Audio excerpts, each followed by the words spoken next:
Well, I was fortunate enough to get into a run with Athene and Swifty, and I'll tell you guys I had the best time ever. This is a short scene from that run. That's pretty cool. I got it perfect. Now, let me show you this gear here. There, that's the old school stuff. Damn! That's My God. the stuff from my level 63, like, first video ever. Well, Well, that's old school, man. oh yeah. You know what's great about games like this is we're all on different corners of the earth and we're all able to be in the same game. Isn't that unbelievable? That is awesome, man. It's all about the games. It is all about the game.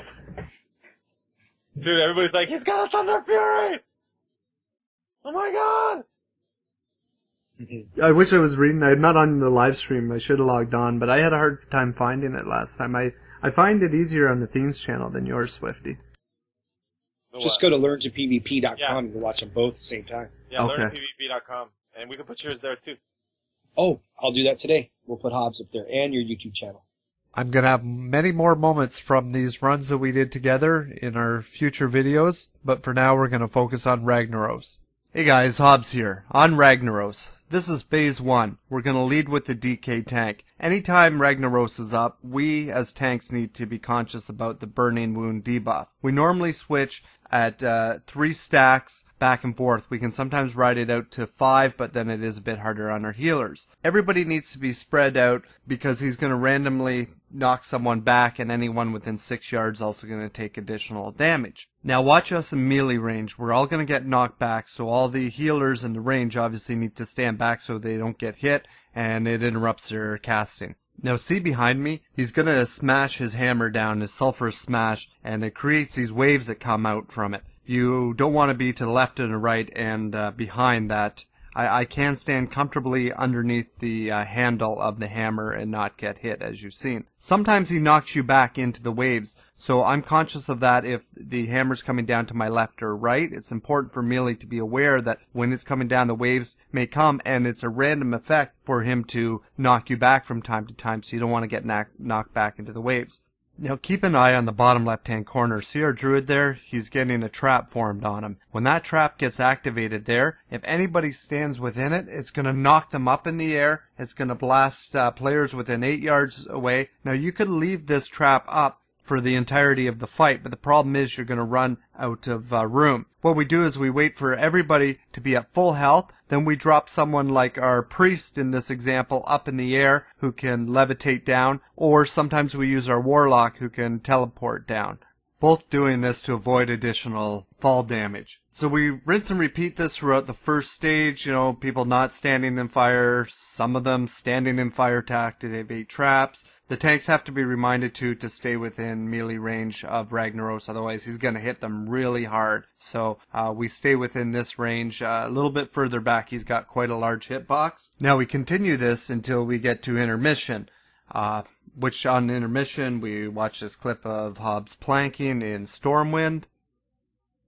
Wait a minute, it's not that type of intermission. Now on this stage Minions of Fire, which always starts when Ragnaros hits 70%, you'll notice in the bottom right hand corner there the splitting blow effect. It happens in 1 of 3 spots, the middle, the left, or the right, and we have different people assigned to different Sons of Flame that we DPS down. I'm going to hammer adjust this as soon as he appears so that way I can stun him and do my weak DPS on him. Now when he hits below 50%, he is majorly slowed, which is a huge advantage because once the Sons of Flame gets to where the splitting blow was, because Ragnaros' hammer is now lodged there, that will cause a major AoE if any of these guys hits the hammer there you see in the distance. Ragnaros is submerged for this phase and he will come up whenever all the Sons of Flame are destroyed or within 45 seconds, whichever comes first.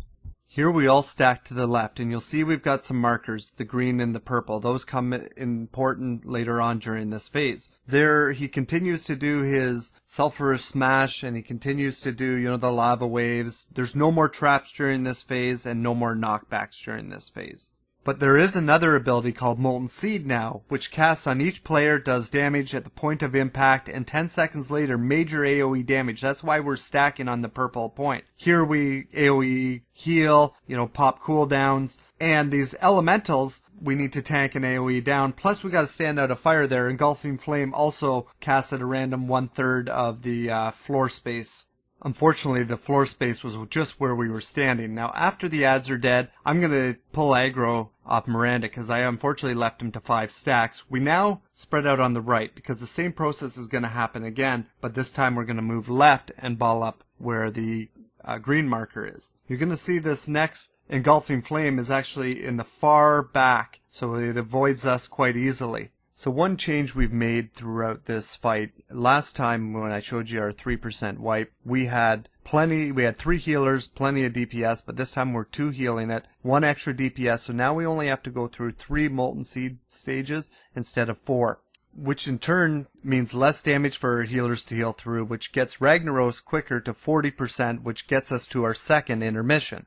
After several hours of planking practice, I've moved my skill level up to Lich King status, hoping that in time I'll be able to do current progression in planking.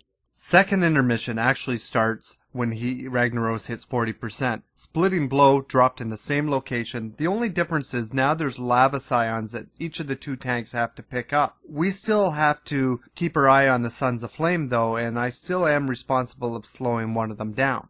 I scrolled my camera above so I can easily target this Son of Flame, because sometimes if the Scion's right on you, it's hard to actually target it. We get him to 50% because we want that last Son of Flame to be alive as long as possible to prolong this stage, so now we have popped Heroism so that we can focus on these 2 Lava Scions. You'll also notice that the players will randomly get Blazing Heat on them, which when they run, they leave a trail of fire behind them. This trail does damage to you, but also if the Lava Scions or the Son of Flames pass through this trail, it will actually heal them.